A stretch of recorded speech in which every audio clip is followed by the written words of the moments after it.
You would keep good queens. If you keep young queens that are healthy and mated from reputable breeders that are doing queens, if you keep good nutrition on your hive, and that means leaving honey for the entire year, enough honey for them.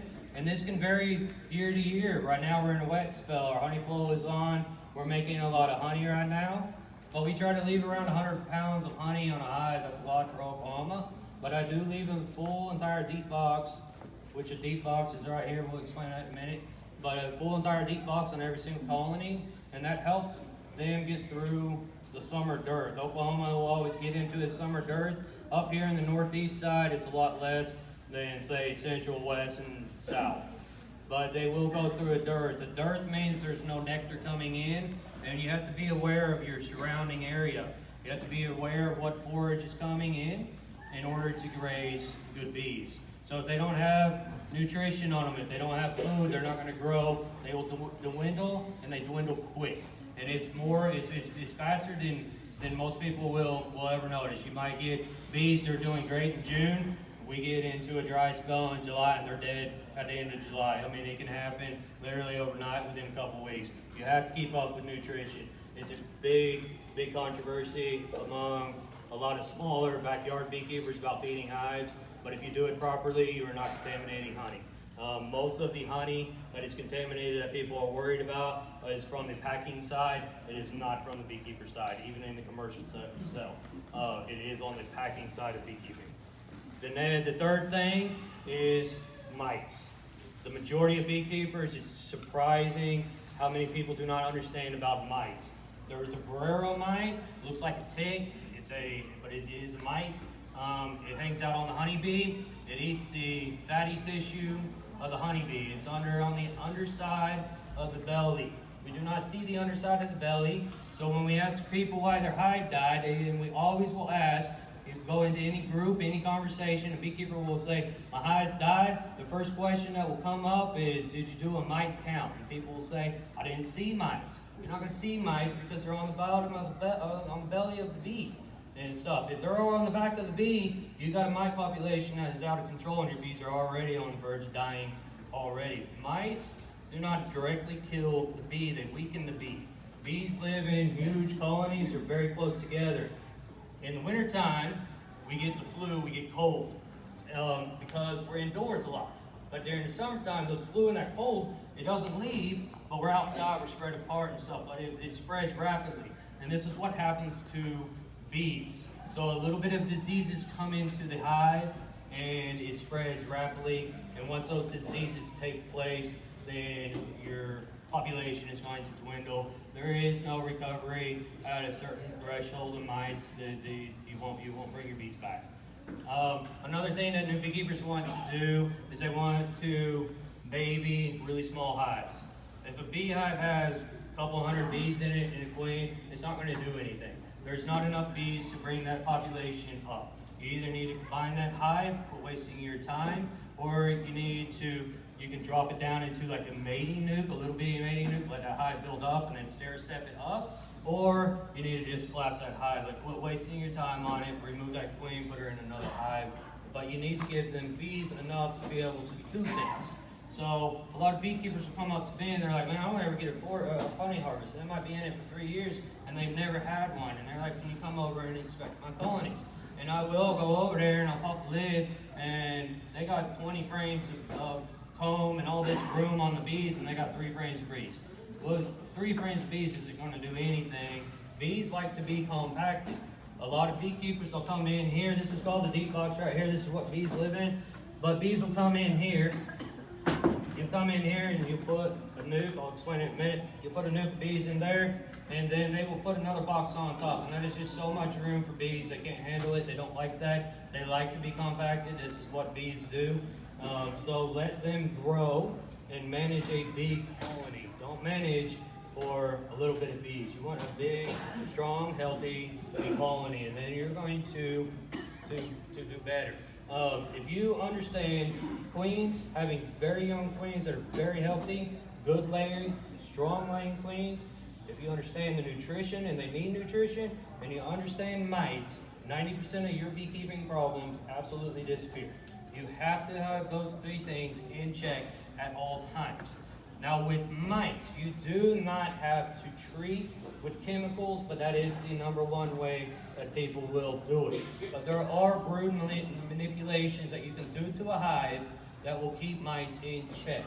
The way that beekeepers are taught are not for that purpose. They are taught you are getting bees from more than likely a commercial operation, putting in here that commercial bee is baby, all right? They are fed, they are heavily treated, they are treated with antibiotics, they're treated with all types of pesticides and stuff, and then you put that situation and then you say, I'm not going to do anything to these bees, and they collapse, all right? So this is why we're seeing a huge collapse in the bee population, because the newer beekeepers are getting bees and they don't understand what they need to do.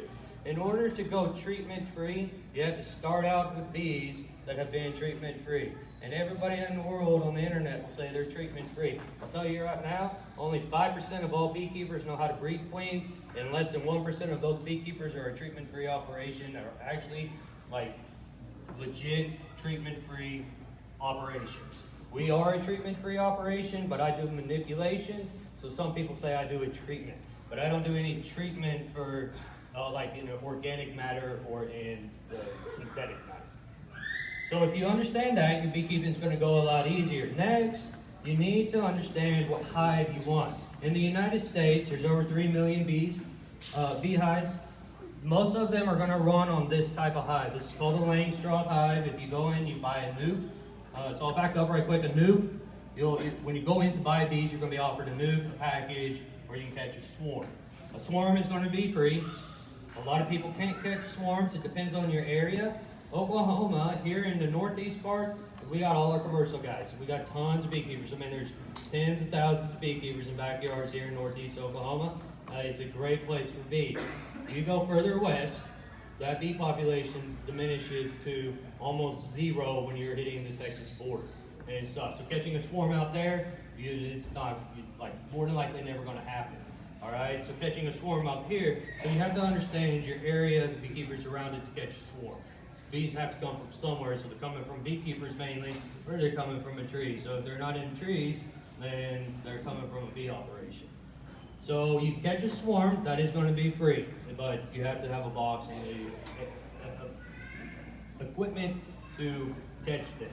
Their lemongrass oil, just one drop. And people will go overboard with that. It's a bait attractant for queens. If you put one drop on a Q-tip, I just rub it on the top of one frame and then drop the Q-tip in the back of the hive. That is an attractant for bees. But if you go too much overboard, it will discourage the bees from coming in. It's too strong of a smell. The next option is a package option. This is what a lot of beekeepers get into. They go to a package option. It's a cheaper option. It is a bought option. They're usually ranging from, depending on how many you buy, you can get them probably under $100 to $135, somewhere in there. A package is a group of bees in a box. It has no comb in there. They are shaken from a operation. So I go out there, I'll pull a semi-truckload of bees, I'll drop them, and workers will come in here and they just start opening hives up. They shake them into a funnel, they get a scale, it raises up to about 3 pounds of bees. They could be coming from one hive, they could be coming from 4, 5, 10 different hives, nobody knows. And then they're given a caged queen and put in there. Those bees do not know those queens, much less each other. This is why packaged bees have a hard time getting established.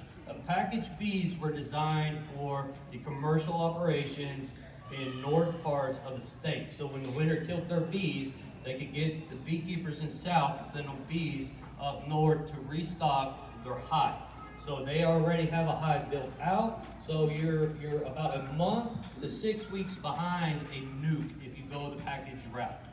A nuke is going to be usually 5 frames, and you're going to get a laying queen, you're going to get brood, usually 2 to 3 frames of brood, and you're going to get food. All 5 frames are going to be drawn with comb, and that is what you're looking for. It is an established hive.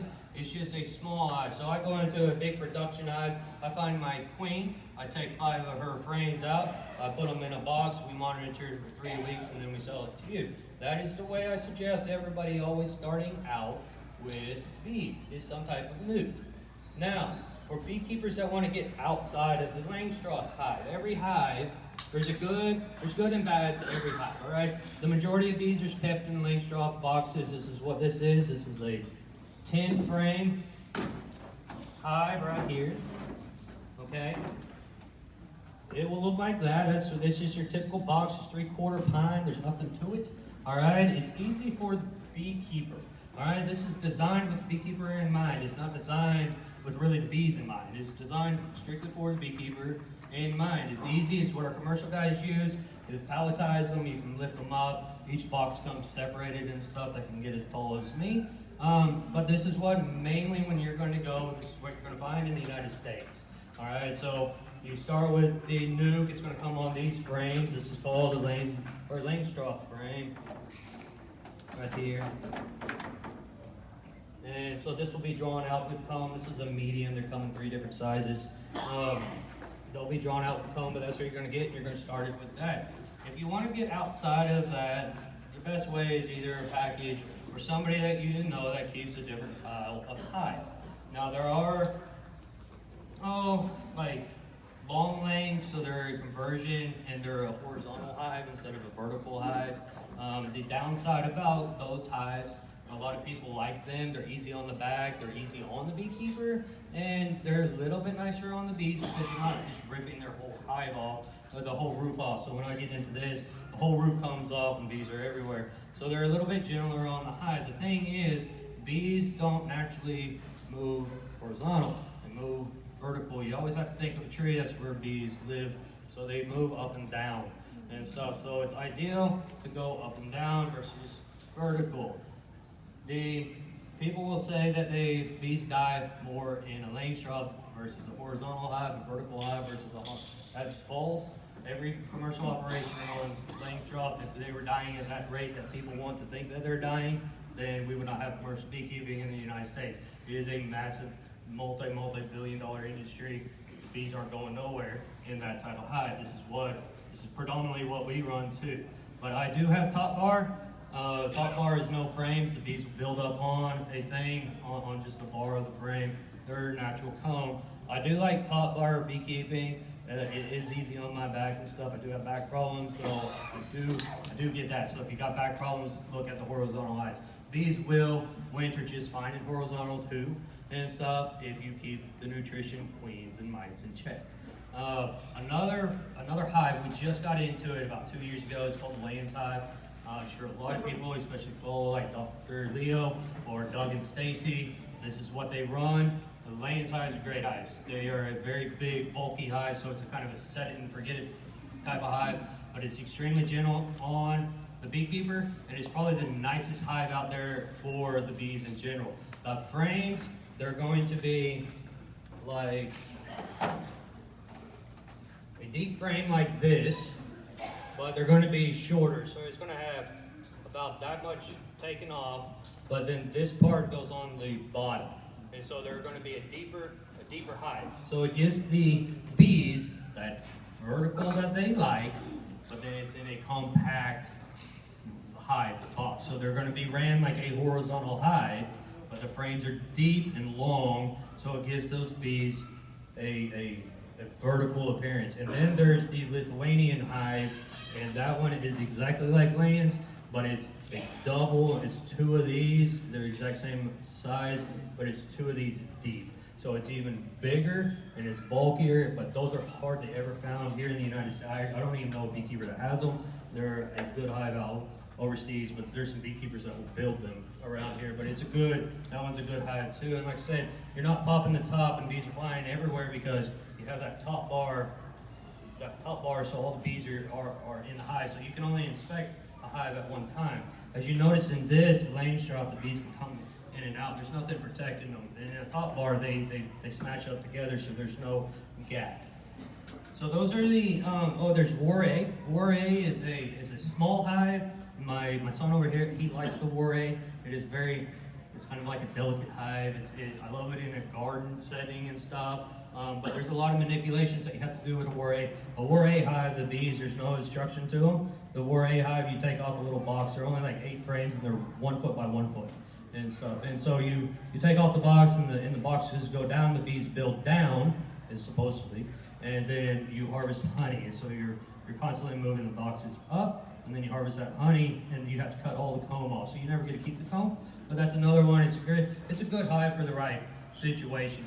On outside of the laying straw hive, finding a beekeeper that knows top bar, 4A management, lands management, any of the different hives is very hard to do. You can find a beekeeper that has 50 years experience, and you put him in front of a 4A hive, he has no idea what he's doing. He can know everything about bees, he don't know how to manage a 4A hive and stuff. That's how very different it is. I talk with a lot of new beekeepers, and they will say, well, I go to my bee club and they only sell on this style of hive.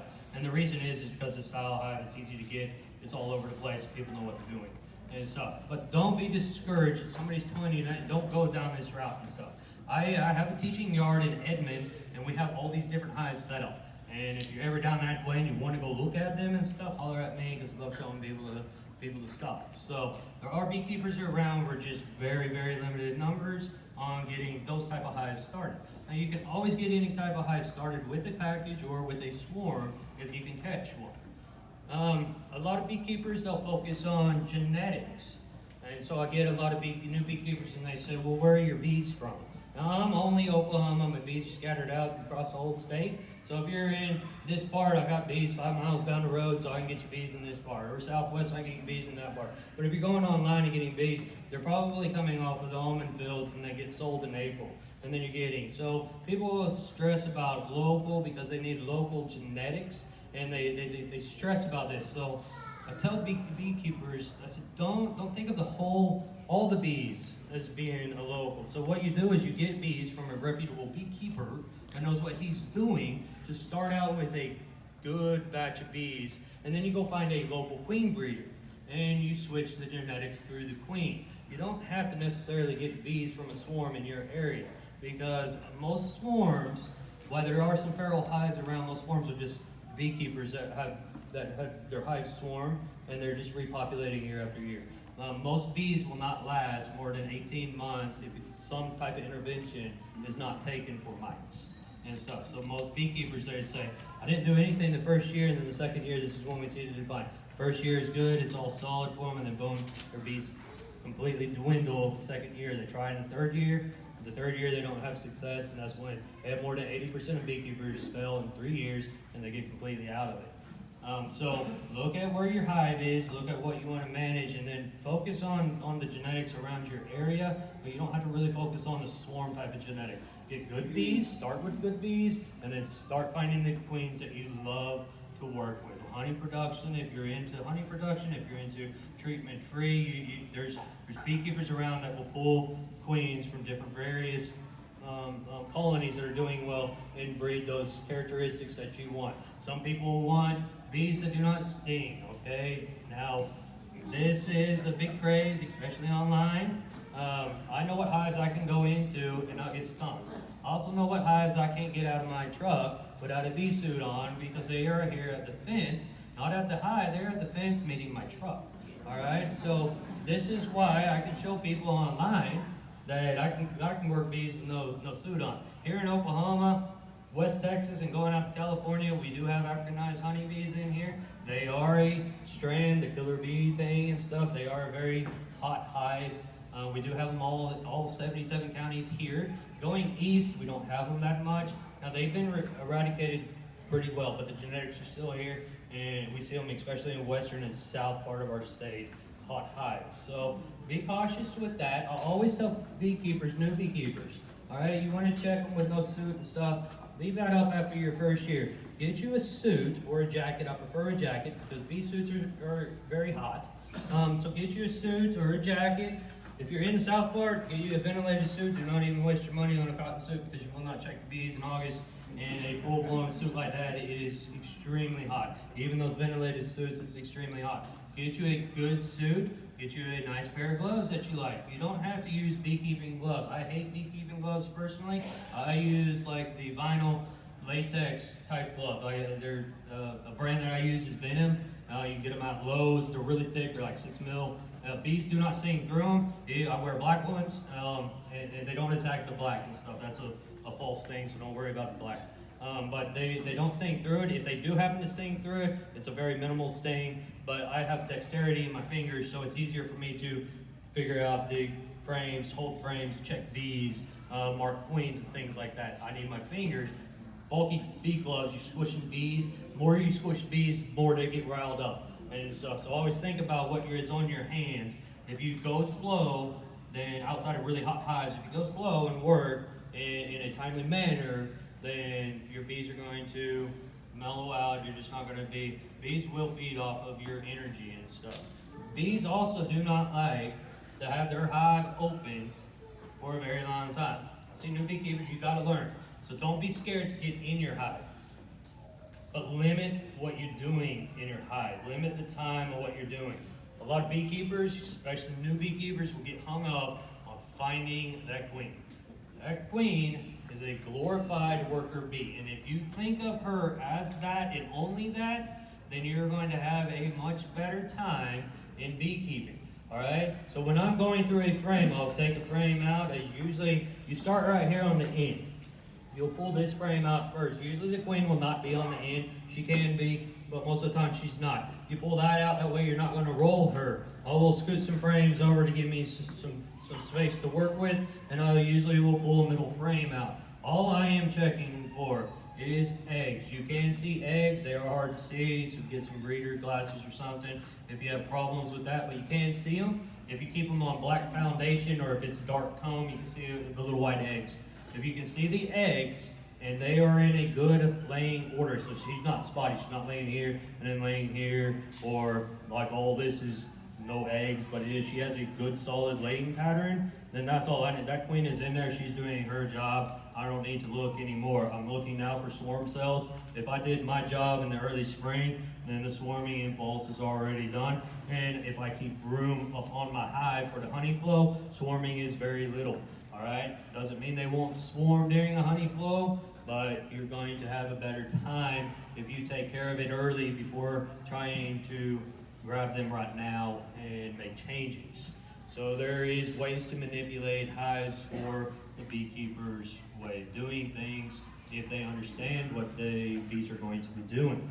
Up here, we always have a feeder in our hives. These are called internal feeders. I do not recommend, you'll see some with the quart jar and stuff in the front of the hive. I do not recommend that. The reason why is that it attracts robbing. Okay, so you got food sticking out of a hive, and we go into dearth, there is no food. Bees will rob each other, and if they think they can overpower that hive, they will. They'll send their entire colony over there and attack that hive. Food is the #1 issue of robbing, and what causes robbing. All right, so when you're in your hive and you're checking, you have that top all the way off, and you got frames up here and you're looking at them, you're just wafting bee pheromones and food pheromones all throughout your entire apiary. Bees will get on there. You can cause a robbing sting in under a minute, and bees can kill another hive in under 30 minutes, and you don't even know what happened. I mean, it can happen is when you're checking the hive. So be cautious, be careful, just make sure you're aware of what you're doing and how you do it. In my hives, personally, I want to be in and out in about 90 seconds. Now that is not what a new beekeeper is going to do. So don't worry about that. But don't go in there in like 30 minutes. I've seen beekeepers in there for like 30 minutes with the lid off, and they're yapping and talking and carrying on a good time and stuff. Don't do that, because that's just causing a lot of problems. The bees they control their temperature in their hive very well, so that's what you want to do. You want to maintain that temperature. So if you have the lid off, it's screwing up their temperature. They'll be better off when things are I always say like 10 minutes and under. That's what you want to do. On the entrance side, you can go in. We use a little round entrance, all right? A lot of people use a full bottom board. They have that bottom all the way cut off, and the bees will come in and out there. They got this whole section right here will be cut off, and that's how you will see. That's how most of them are seen and stuff. We use a 1 inch or 7/8 inch hole. That is for our entrance. That's the only entrance our bees get. They can guard that entrance. The big bottom wide open and stuff is not really that common. but it's sold as very common. But once beekeepers really start getting into it, most of the time they reduce their entrance. So most of the time throughout the year, your entrance is reduced to like 2 inches anyways. And so I don't understand why starting with a wide open if you're just going to keep it halfway. It's just extra equipment. So I try to limit equipment use that we have. Beekeepers have a lot of equipment in the first place. So we use a little entrance like that. We use these little discs entrance. That way we can close them up. So if we're going to move it, it gives them ventilation. Now if you're beekeeping in the summer and it's really hot, bees have to have ventilation. They cannot be locked up. So if you're making a split, you need to put your bees in a nuke box, and then you need to have ventilated bottoms or a ventilated top or something of that nature so that they have ample airflow coming through the hive. If you lock bees up, they will suffocate, and they will suffocate in about 30 minutes in a locked box. So bees always have to be coming and going, so be aware of that. I see beekeepers that will kill hives just because they have them locked up. There's various sizes of hives that you can do. There's also this right here, this wood one. It has no insulation value at all. Now, Oklahoma, most southern states, we don't think about insulation. Even up north, I mean, I know Canada beekeepers and stuff, they keep them in these hives. They're fine, all right? But I do like insulation. It's air conditioning. Insulation helps. It helps in the wintertime and it helps in the summertime. So this box right here is a poly hive. It has an insulation value of a 7 to 10 R value. I enjoy these. They're also lightweight.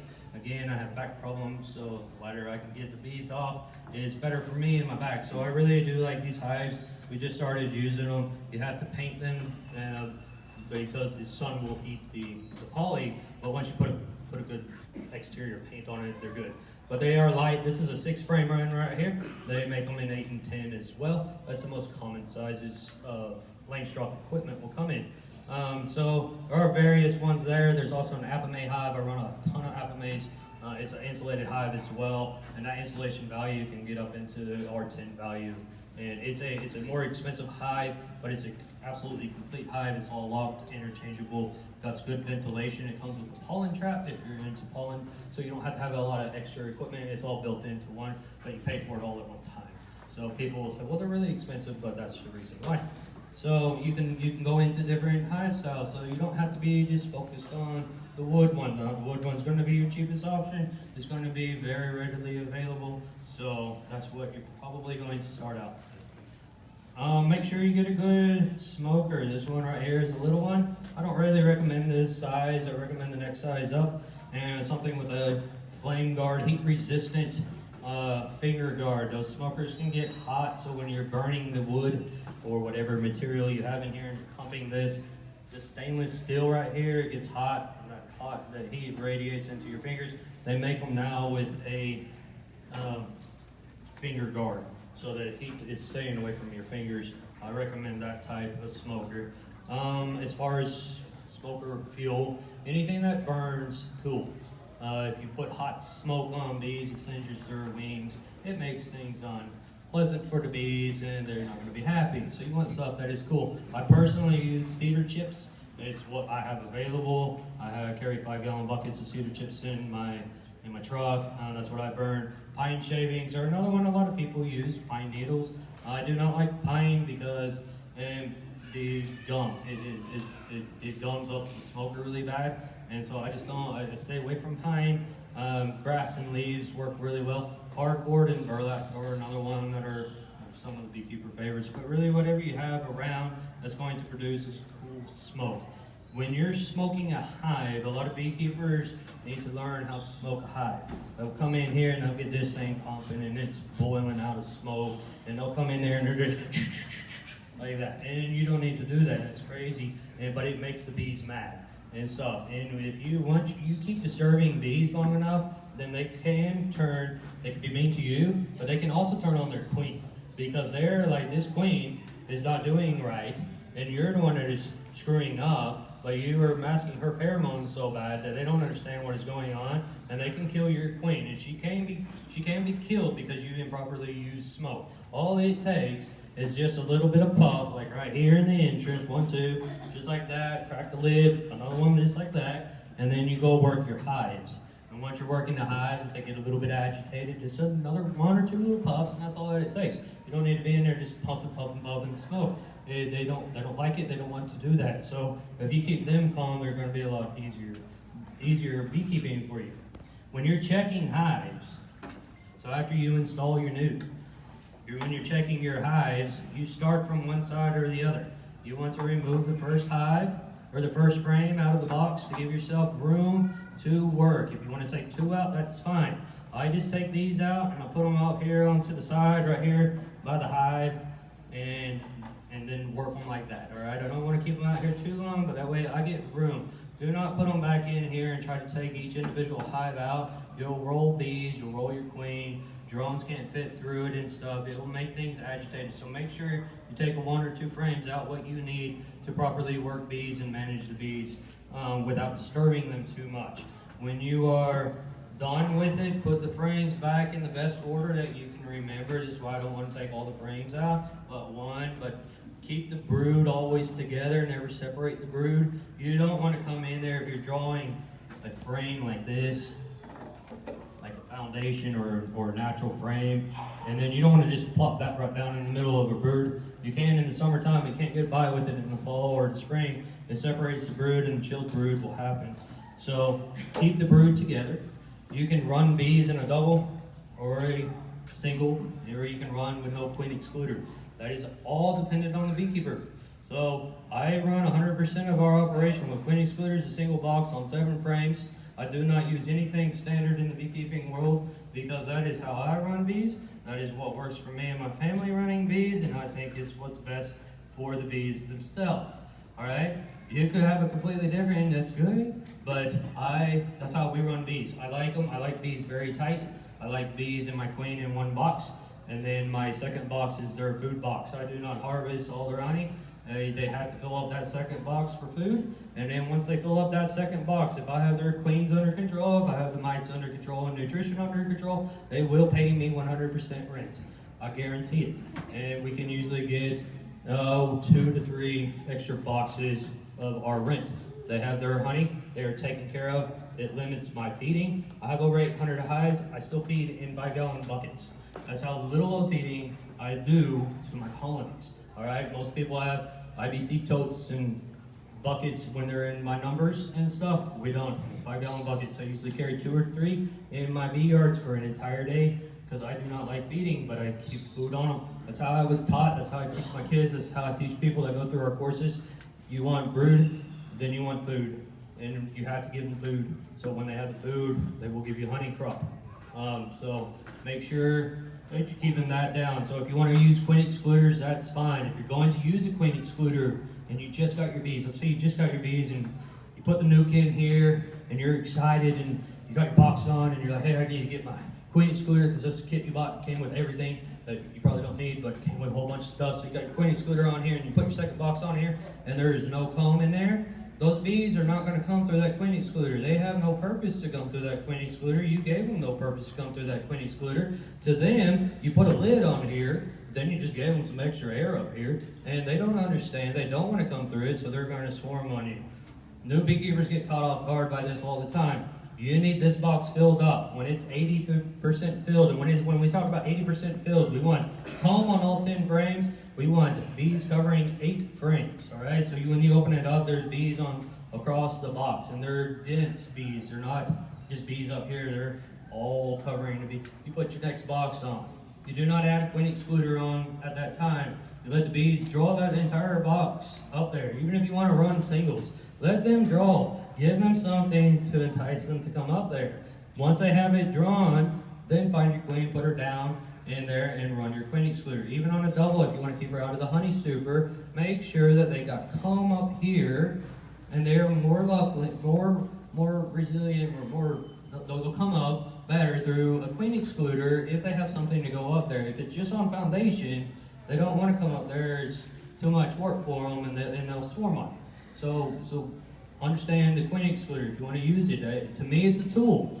To a lot of beekeepers, they hate it. It's honey excluder and stuff like that. I get both arguments, but it's something that's valuable in some operations. Some people will never use it. They do make queen excluders for other, like for the lands or the long, the horizontal type hives.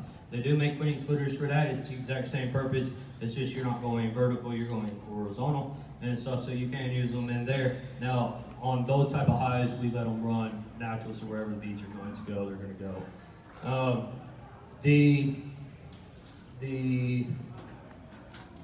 On the nectar producing side, in most bees, wherever you get them from, depending on your area, but I can only speak for Oklahoma. In Oklahoma, your first year bees, you will not get a honey crop 99% of the time, right? Some people will say you'll get a honey crop this year. It won't. Bees have to build, so you're getting a baby hive, and they got to build. You want them to build strong. Now, if you want to go in there and taste what your honey is, taking one frame out and sampling it is no big deal. But getting a honey crop in the first year in Oklahoma is very difficult, if not impossible. You let them go up. So most of our properties that we put bees on, I'll say it's a whole year until you're going to get honey from this hive and stuff if we do our job right. So make sure the bees build up. When you're coming out of your first year, so your first year of beekeeping, when you get your nukes, you're excited, you're in bees, you're watching them, you're doing things, and it's pretty easy, and people will get really cocky, and then the second year is what catches beekeepers. Second, third year catches the majority of beekeepers. When you're coming out of that first year into that spring, bees are building up. Now that new hive was 30,000 bees. Now there's 60, 80,000 bees, possibly 100,000 bees. They're wanting to swarm. All right, you have to be watching for swarms. This is an important aspect for a second-year beekeeper after you get your first hive. You want to be watching for swarms. So when you make a split, some people will come in there and they'll kill queen cells. And they say that only buys a beekeeper time. Okay, that is not a tool beekeepers use. It is not a reliable tool that anybody should use, but it is pushed that you can control swarming. Once bees have it in their mind they are going to swarm, they are swarming. The only way that you can prevent it is removing that queen, removing the brood, or removing the workforce. One of those three things has to take place. It is very easy to remove the queen if you can find her.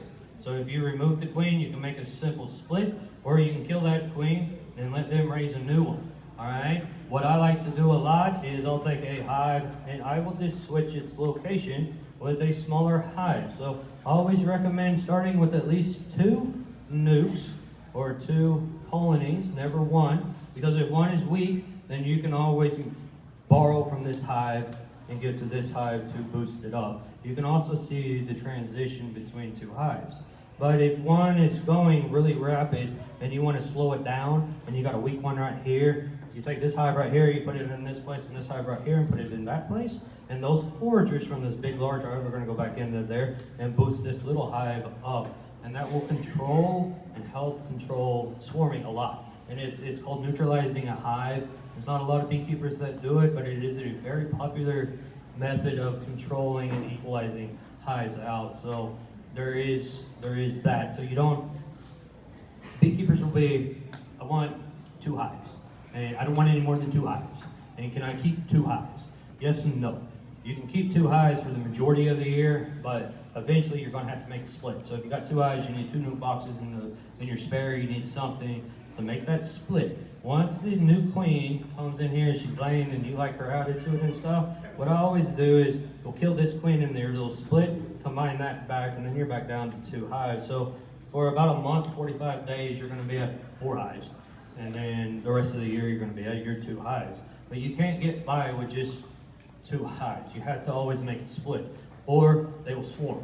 If they swarm, you can let them swarm, but you won't make a honey crop, because they will take like 75% of their bees with them. And once they do that, then you lost your honey crop. So you can let them naturally swarm. I don't suggest swarming. I think it's something that beekeepers should keep under control as best as they can. So always have a few extra equipment, extra boxes on hand to make a split. Always be prepared for something to happen. All right, you're going to lose a queen. So make sure you either know a queen breeder that you like or know how to make a queen or something. Always have something in your back pocket. Always have a couple extra boxes, extra frames on hand and stuff, because you'll never know when they want to swarm or when something happens, or if you want to grow. So I always suggest, like, never just buying enough for 1 hive. Always buy a couple extra just to have on hand, just have ready to go. And so how many boxes do beekeepers need when they're brand new? On a laying straw hive, I always say 4. So you can get 2 deep boxes, that's what these are, and then you go with the medium. You can also keep these all in mediums. A lot of beekeepers are doing that, a lot of backyard beekeepers are doing that. It's even in the commercial side, they're lighter weight. So again, it's easier on your back. A deep box can get 70 to 100 pounds per box when it's full of honey. A medium box is 40 to 50. So it's a lot different weight, especially when you're lifting a whole bunch of boxes. I keep everything in a deep. I run hardly any mediums, but if I had to do over, I would go medium. And it's like 100%. It's just, it gets very heavy out there. So you can do that on a different type of hive, like horizontal hive or Warray hive and stuff. I always say just 2. You don't need any extra equipment. There's no extra equipment to put on those type of hives. On a Warray hive, it is a vertical hive, so you have boxes, but the horizontal hive is, the whole hive is in the thing. I will suggest 27 to 32 frames. You don't need like a 48 frame unless you're really going to get into it and have like 4 colonies in one box.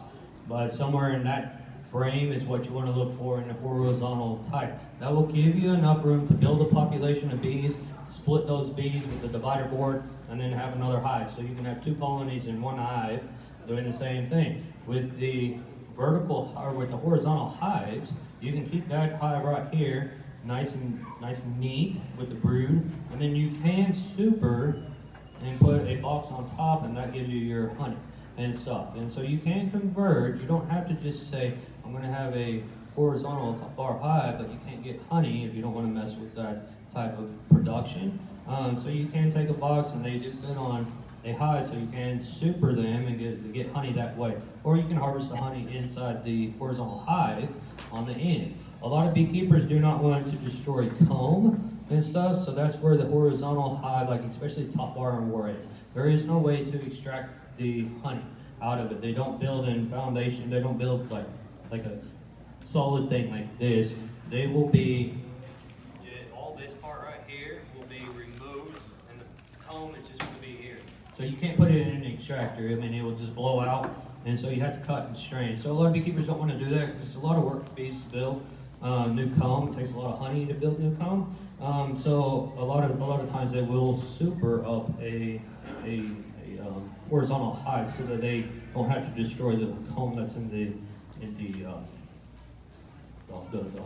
hive body itself. Another thing that you want to do is you want to get very good at comb rotation. All right, this is very overlooked by new beekeepers.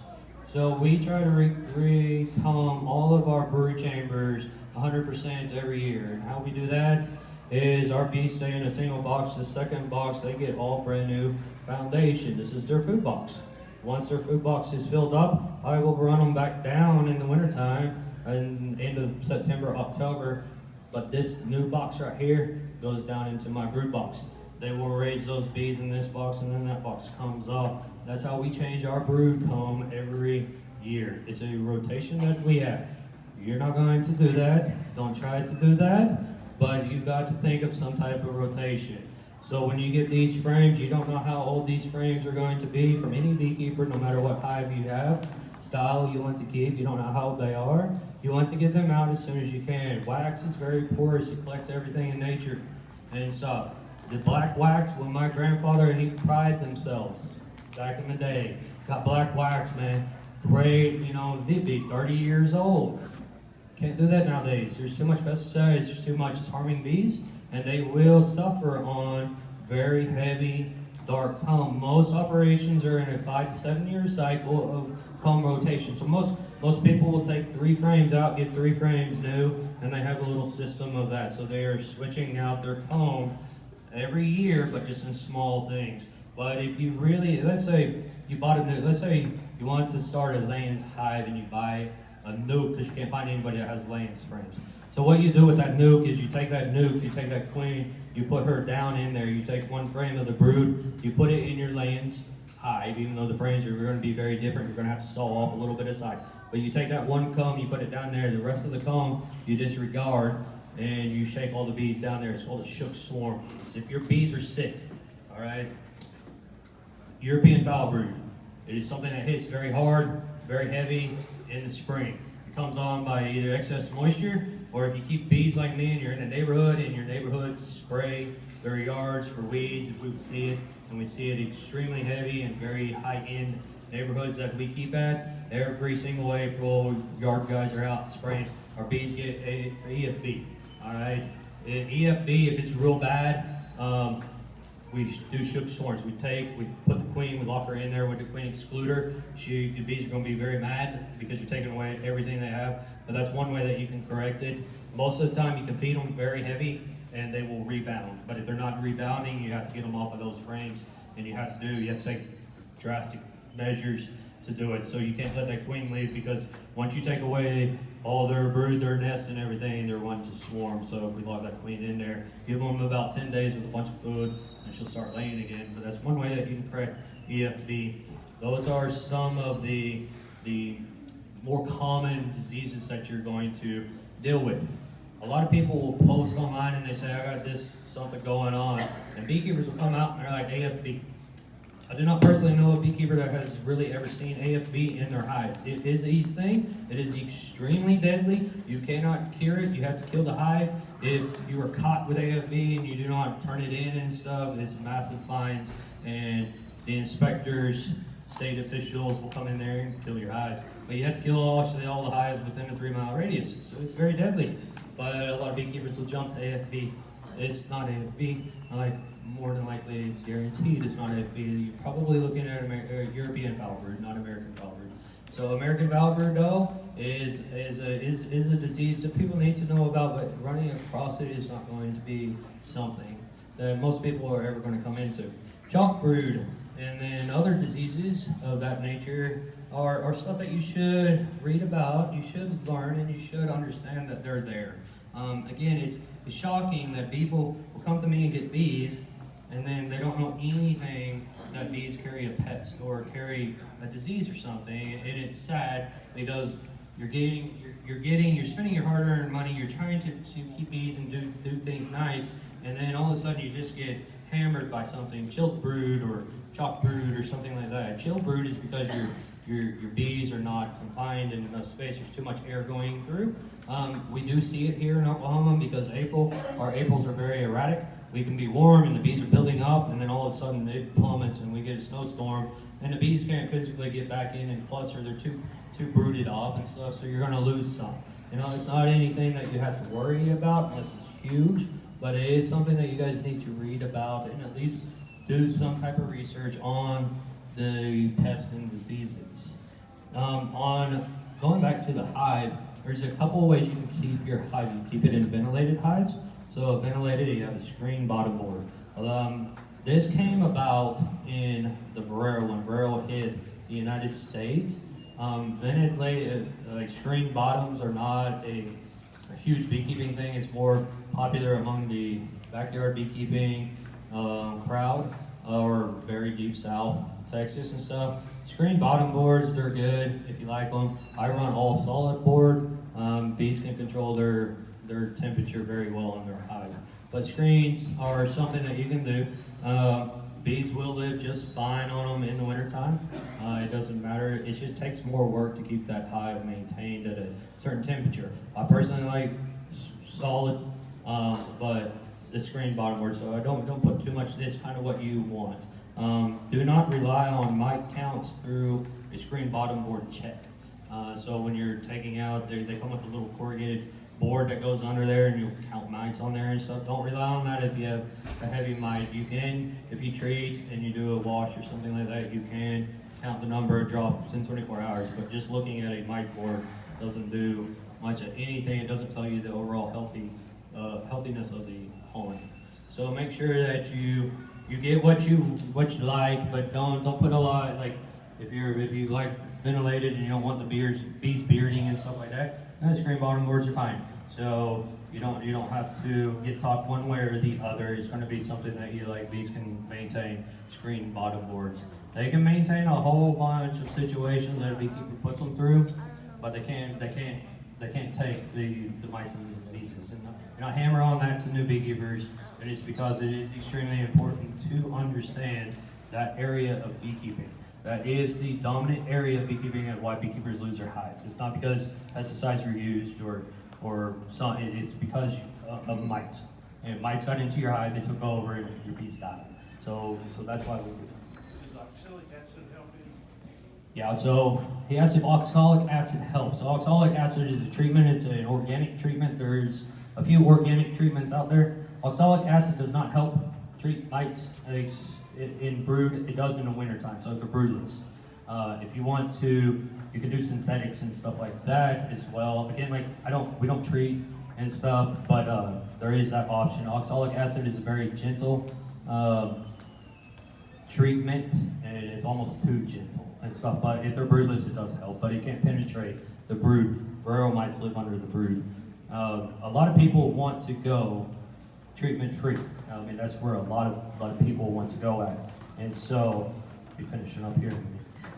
And so, if you want to go treatment-free, look for your queens that are from a reputable treatment-free keeper. And that's where you want to start at on that level. And then you want to do a mite count, and you want to do an overall hygienic count. And so this is what catches a lot of treatment-free beekeepers off. They get bees that live and then they die. They get bees and they're in the cycle of live and let live type mindset. And there's a whole bunch of research, and it's coming out really fast right now in the beekeeping world. And it's brood odor, mite treatments. It is hygienic testing. All of our breeders have to go through hygienic testing and stuff. If they cannot clear out frame cells in 24 hours, they are not a breeder. I don't want them, but see, a lot of beekeepers will keep their bees.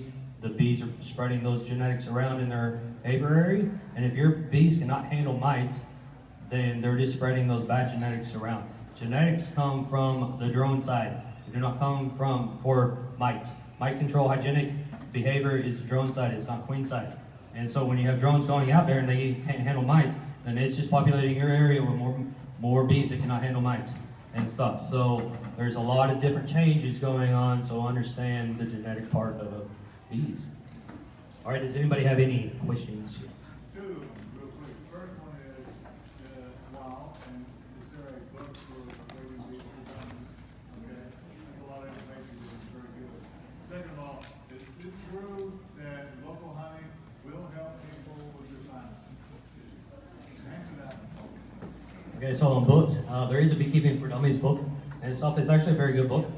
There's a couple of, depends on what kind of route you want to go into. There's a couple, Michael Bush has some that are good. Thomas Silly has one. Honeybee Democracy is a great book. It's just good for people that want to learn about bees and stuff and how they do. There's a lot, I steer people away from, don't go into the old books and stuff. It's old, outdated information and stuff, and it can get very heavy and stuff, so don't get lost down that rabbit hole. But Beekeeping for Dummies is a good one. As far as sinuses and allergies, it's a yes and no situation. The reason why, bees do not bring in all pollens that people are allergic to. We had my son tested for allergies. It does help him with allergies. His number one pollen product though is pecans. Pecans is a wind-blown pollen. In Oklahoma, it's grass, ragweed, cedars are your number three, or your top three allergies. Bees do not work any one of those three allergies right there, or those pollens, those trees. They're wind-blown, that's how they're pollinated. So beekeepers harvest their honey mainly in spring, late spring, early summer. And so if you're trying to go for fall allergies, it's not even in there in the first place. We harvest raw pollen, and I recommend raw pollen over honey for helping with allergies. But again, it helped my son. We have a pecan tree in our yard. Bees are flying through the air, naturally grabbing the pollen, so they can. Anybody else?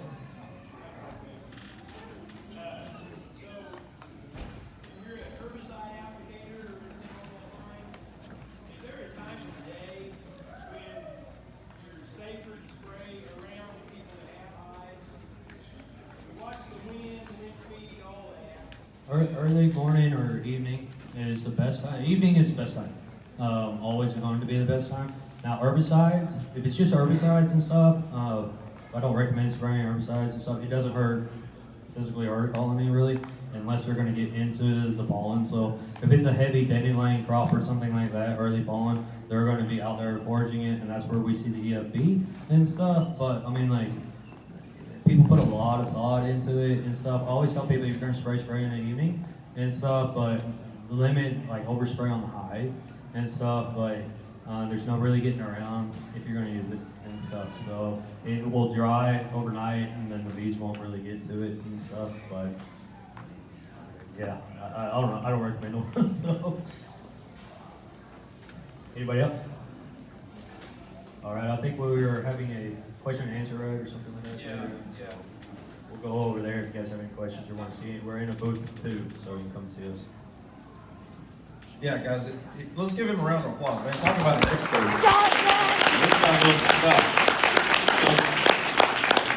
So, for those of you that have any more questions or want to ask him anything, we've been having everybody go outside. It's getting pretty hot out there, but you're the last speaker, and you know through here they're gonna Cynthia